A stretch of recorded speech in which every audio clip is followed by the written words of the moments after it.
গতকালকে যারা ৬ টাকা ৪০ পয়সা রেটে বাংলাদেশে হুন্ডি দিয়ে টাকা পাঠাইছেন তাদের টাকা তারা এখন ফোর্স বাগে এই যে নিয়ে আসছে বাক্স বইরা বাংলাদেশে ৬ টাকা ৬০ পয়সা রেটে টাকা পাঠাইতে।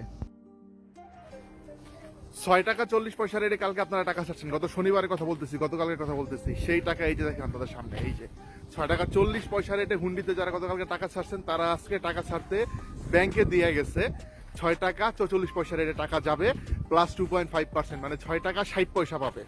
লাভ কার আর লস কার একটু চিন্তা করে দেখেন তো, এখানে লাভ কার আর লস কার?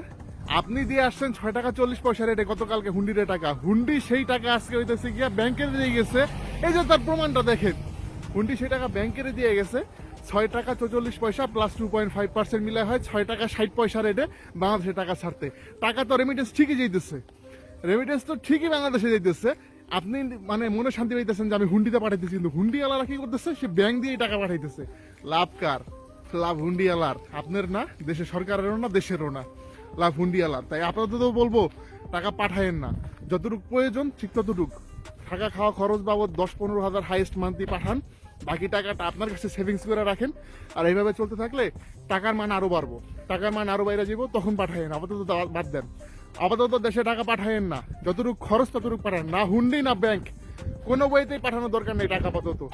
আপাতত টাকা পাঠানো বন্ধ রাখেন, তার পরবর্তীতে যখন হচ্ছে গিয়ে সব ঠিকঠাক হবে, মন চাইবে, তখন আপনি হুন্ডিতে পাঠান, অথবা হচ্ছে গিয়ে আপনি ব্যাংকে পাঠান, যেমনি পাঠান মন চাই, সমস্যা নেই। আপনার টাকা, আপনার খুশি, আপনার ইচ্ছা, আমি এখানে বলার কেউ না। বাট আমি জাস্ট আমার কথাটাই বললাম যে এখানে কি হইতেছে, বাস্তবিক অর্থে এখানে হইতেছে কি সেটা আপনাদের সামনে আমি তুলে ধরলাম।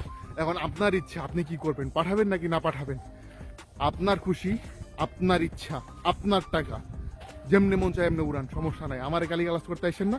কিন্তু সত্যতা আপনার সামনে আমি তুলে ধরলাম, ভাই এটা সত্যি কথা, এই কাহিনী হইতেছে। আপনি টাকা দিতেছেন হুন্ডিয়ালারে, হুন্ডিয়ালায় সেই টাকা হইতেছে কি আবারও ব্যাংকে দিয়েই পাঠাইতেছে, আপনার থেকে 20 পয়সা বেশি লাভ করতেছে প্রতি র্যান্ডে, 20 পয়সা। সত্য তুলে ধরলাম, এই সত্য তুলে ধরলে অনেক ক্ষতি হইব আমার, আমি জানি, কিন্তু কোনো উপায় নাই, সত্য তুলে ধরতে আমি বাধ্য হইলাম। আপনাদের ইচ্ছা ভাই, আপনাদের খুশি, আপনাদের কষ্টের টাকা, আমার মতে টাকা পাঠাই নিই না অত বাংলাদেশে, টাকা পাঠানোর কোনো দরকারই নেই। বাংলাদেশে যদি অ্যাকাউন্টে থাকে বলেন ওইগুলো উঠে খরচ করে চলো, টাকা পাঠাবো না, 3-4 মাস অফ রাখেন, তারপরে আপনার মন মতো করে, আপনার খুশি হইলে আপনি হুন্ডিতে পাঠান, ব্যাংকে পাঠান, আপনার টাকা আপনার ইচ্ছা, যেমনি মন চায় এমনি উড়ান, সমস্যা নেই। কিন্তু আপাতত আমার মতে বন্ধ রাখাই ভালো, নাহলে আপনার টাকা দিয়া ব্যবসা করতেছে থার্ড পার্সন, আপনার টাকা দিয়া থার্ড পার্সন ব্যবসা করতেছে, টাকা আপনার, অর্থ আপনার, সবকিছু আপনার, ব্যবসা করতেছে আরেকজন। সো হলো বর্তমানের অবস্থা, যার যেমন খুশি সে সেভাবে করেন, যার পাঠাতে মন চায় পাঠান, যার পাঠাতে মন না চায় পাঠায়েন না। আপনার টাকা, আপনার খুশি, আবারও বললাম, আমার কিছু যায় আসে না। আল্লাহ হাফেজ, আসসালামু আলাইকুম। টাকা পাঠানোর আগে অবশ্যই চিন্তা ভাবনা করে তারপর পাঠায়েন।